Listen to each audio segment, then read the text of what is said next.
Bonjour, que la paix soit avec vous. Donc cette fois-ci, je vais aborder le temps, parce qu'il ne s'exprime pas de la même manière dans les trois religions, juive, chrétienne et musulmane. Alors la religion juive, qui a un calendrier très précis, permet de situer les moments forts. Par contre, l'interprétation que j'en ferai en tant que chrétienne diverge grandement. Donc je l'ai exposé déjà dans l'audio sur les temps messianiques. Et là, j'ai commencé à regarder la vidéo de Ruth Israélite. Alors, j'aime bien regarder ces vidéos, on apprend énormément de choses. Simplement, je ne porte pas le même regard parce que je n'ai pas d'origine juive et aussi j'ai une lecture totalement différente du message du Christ. Donc pour elle, le Christ est mort sur la croix pour réconcilier le Père et le Fils. En fait, il est mort sur la croix pour racheter les hommes du péché originel. Donc on ne fait plus de sacrifice, hormis celui du sacrifice sur la croix. Donc Dieu a tant aimé les hommes qu'il a donné son Fils pour le rachat des péchés, dont celui très important du péché originel, dont tout homme, dès la naissance, est entaché. À partir de ce moment-là, le voile du sanctuaire a été déchiré.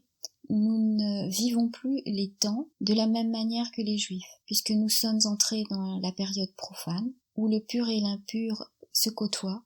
Donc nous les chrétiens, nous célébrons la Pâque en fait tous les jours. Tous les jours, on a une messe, tout le monde n'y va pas, il peut y en avoir à tout moment de la journée. Évidemment, pour faire vivre l'Église dans ce monde, nous avons un calendrier pour faire perdurer la tradition, pour faire perdurer la mémoire, parce que les êtres humains ont besoin de renouveler la mémoire. En revanche, le calendrier qui correspond à ce monde ne ponctue pas le temps qui correspond à notre relation à Dieu. Il est dit de veiller tous les jours, à tout moment de la journée.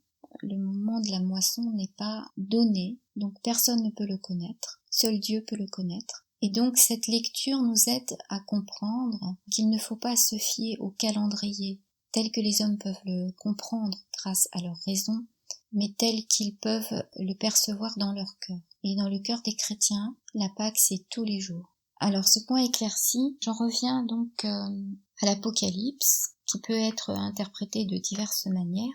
Donc il ne faut rien ajouter ni retrancher. On peut vraiment se tromper dans l'interprétation. Moi-même, j'ai dû me tromper plusieurs fois. Ce qui est certain, c'est qu'au chapitre 15 de l'Apocalypse, il est dit « Puis je vis dans le ciel encore un signe, grand et merveilleux, 7 anges portant 7 fléaux, les derniers puisqu'ils doivent consommer la colère de Dieu. Et je vis comme une mer de cristal mêlée de feu, et ceux qui ont triomphé de la bête, de son image et du chiffre de son nom, debout près de cette mer de cristal. S'accompagnant sur les harpes de Dieu, ils chantent le cantique de Moïse, le serviteur de Dieu et le cantique de l'agneau. » Alors l'agneau, pour ceux qui ne le savent pas, c'est Jésus. Jésus, en fait, mort sur la croix, est à la fois le sacrificateur et l'offrande. Alors ce passage donc nous précise qu'il faut d'abord triompher de la bête et de la marque de la bête. Donc nous n'y échapperons pas. Il y en a qui pensent qu'ils vont être enlevés, mais d'après ce que je lis, non, on va devoir affronter cette épreuve. Alors la bête, quelle est-elle ? La marque de la bête, bon, on commence à comprendre que c'est le vaccin avec le puçage. Les adorateurs donc de la marque de la bête, il y en a qui adorent, qui au lieu de se tourner vers Dieu, dès qu'il y a un problème de santé, se tournent vers, comme on appelle Big Pharma. Je me demande si c'est pas elle la bête. La FEMA étant juste le bras armé. Mais là, bon, ce sont des élucubrations, ça peut être beaucoup de choses. Alors donc c'est très important de comprendre que les temps aussi divergent dans notre perception d'être humain limité dans notre corps et dans notre esprit, puisqu'on est prisonnier de ce monde. L'esprit doit se libérer des illusions de ce monde. Et la seule manière, donc, c'est d'élever notre cœur vers Dieu. Et là, on échappe donc à ce temps d'ici-bas. Alors, une des tentatives, donc, c'est de lire dans les écrits sans forcément se référer à des temps que l'on connaît dans notre corps, au travers de notre corps. Il s'agit peut-être d'un temps qui existe, mais qui n'est pas limité à notre corps, et donc à nos perceptions. Et ça, il faut quand même l'envisager. J'ai eu cette réflexion à partir de Gog et Magog. Les Juifs donc situent Gog et Magog à partir de l'apparition du Mashiach ben Yosef. Et donc ils ont une lecture bien différente, par exemple de celle des chrétiens. Pour les chrétiens, Gog et Magog n'apparaît que dans le deuxième combat eschatologique. Je pense que nous commençons le premier combat eschatologique bientôt.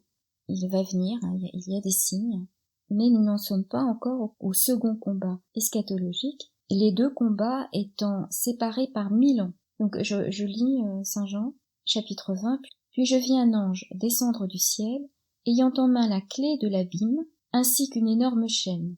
Il maîtrisa le dragon, l'antique serpent, c'est le diable, Satan, et l'enchaîna pour 1000 années. Il le jeta dans l'abîme, tira sur lui les verrous, apposa les scellés, afin qu'il cessât de fourvoyer les nations jusqu'à l'avènement des 1000 années, après quoi il doit être relâché pour un peu de temps, donc pour le second combat eschatologique. Ensuite, on peut rajouter Gog et Magog selon la sourate de la caverne, et là, on a un indice, c'est qu'il y aura Dhul-Qarnayn. Donc moi, je l'ai assimilé au grand monarque, donc dans mon étude sur le grand monarque, audio sur Al-Mahdi, l'aiguille et la botte de foin. C'est pour vous dire que le moment venu, donc n'est connu que de Dieu, de toute façon, mais ça ne tombera pas forcément à un moment que l'on peut calculer. Ça peut être tout moment.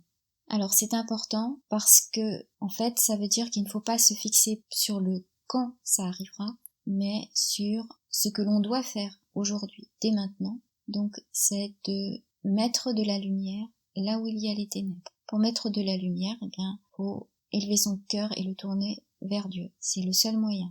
Donc le soleil et la lune sont aussi des signes qui nous permettront de savoir quand Jésus reviendra. C'est écrit donc toujours dans le même évangile selon saint Marc, chapitre 13, verset 24. Mais en ces jours-là, après cette tribulation, le soleil s'obscurcira, la lune ne donnera plus sa lumière, les étoiles se mettront à tomber du ciel, et les puissances qui sont dans les cieux seront ébranlées. Et alors on verra le Fils de l'homme venant dans des nuées avec grande puissance et gloire. Et alors il enverra des anges pour rassembler ses élus des 4 vents, de l'extrémité de la terre à l'extrémité du ciel. Au verset 28, même chapitre, du figuier apprenez cette parabole, dès que sa ramure devient flexible et que ses feuilles poussent, vous comprenez que l'été est proche. Ainsi, vous, lorsque vous verrez cela arriver, comprenez qu'il est proche aux portes.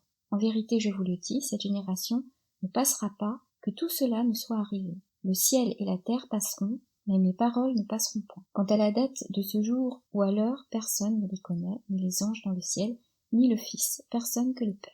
En fait, la ramure, moi étant chrétienne, je l'associe à la chrétienté. Le figuier, la religion juive, et donc elle devient flexible et les feuilles poussent.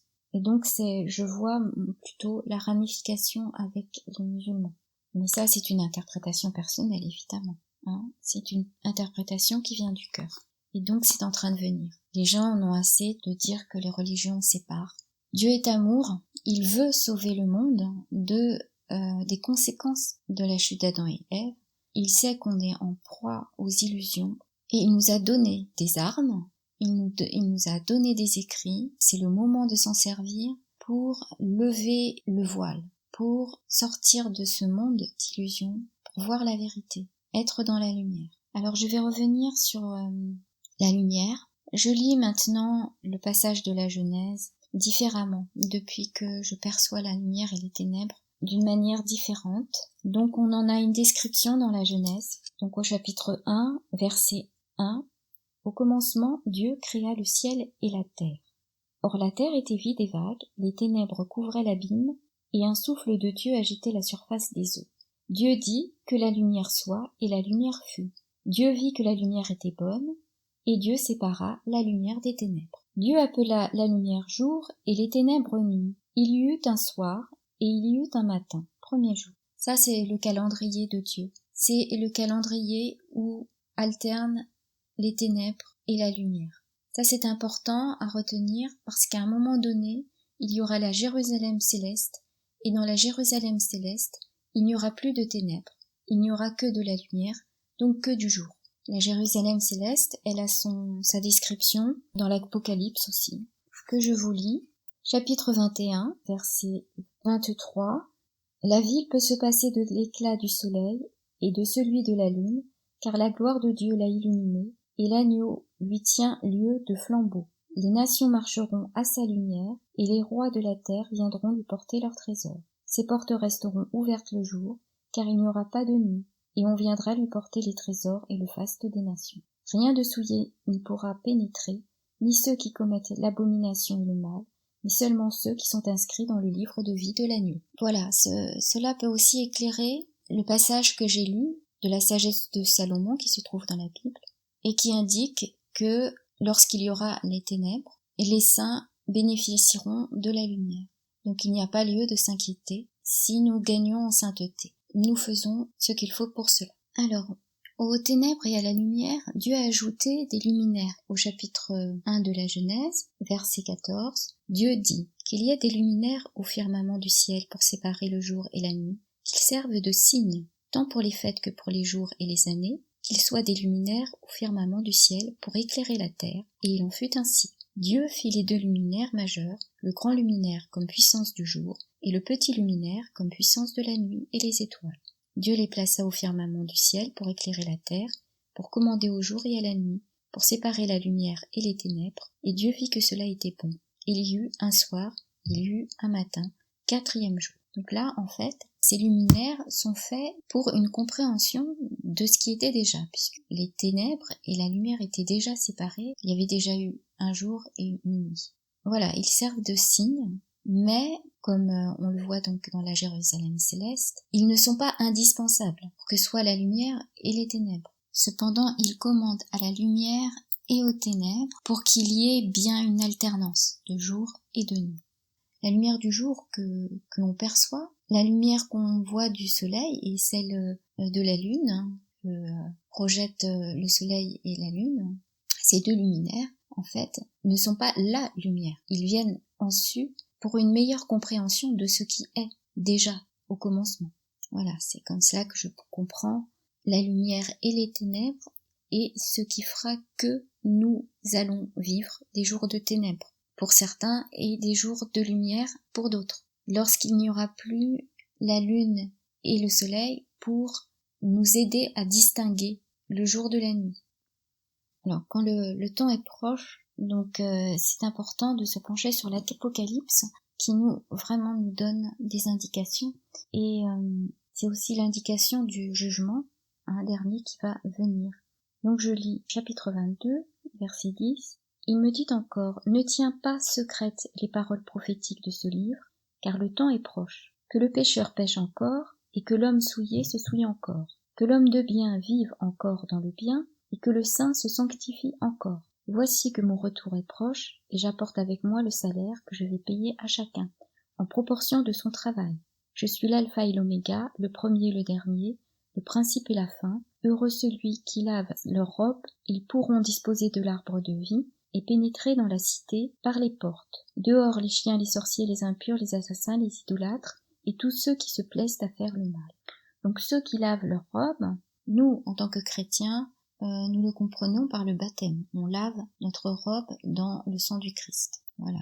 Mais le baptême ne suffit pas. Il faut croire et faire de bonnes œuvres pour avoir le salut. Et ça, c'est un chemin individuel. Ça demande un effort, une participation. C'est en cela que les chrétiens, donc, ont beaucoup de martyrs parmi leurs saints. Bon, moi, ça me pose un problème, puisque, en tant que tel, nous sommes là pour proclamer la parole et donc pour faire en sorte que toute l'humanité soit lavée du péché originel. C'est pour ça que je me posais vraiment la question du rachat du péché originel. Ça n'est pas, personne ne m'en a jamais parlé pour les deux autres religions et je me pose la question, est-ce que ça existe? Comment ça se passe pour l'IPP? Voilà. Donc ça, c'est une question ouverte aux théologiens. Voilà. Que la paix soit avec vous.